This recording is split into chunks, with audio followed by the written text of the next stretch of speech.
আমাদের এই সুবর্ণা ইউনিয়নের কৃতি সন্তান যারা ডাকে অবরুদ্ধ, যারা বিশৃঙ্খলা করার পায়তারায় আছেন, দয়া করে তারা এই মাঠ থেকে বের হয়ে যাবেন।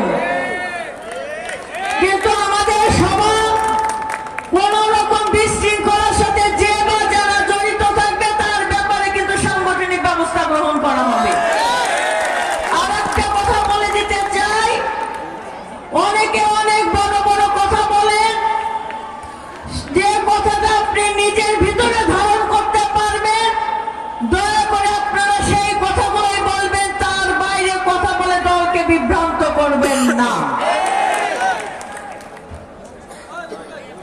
বক্তব্য রাখার জন্য অনুরোধ করছি এই সুবর্ণা ইউনিয়নের কৃতি সন্তান বাংলাদেশ জাতীয় দলকে কেরানীগঞ্জ উপজেলা দক্ষিণ শাখার সম্মানিত সদস্য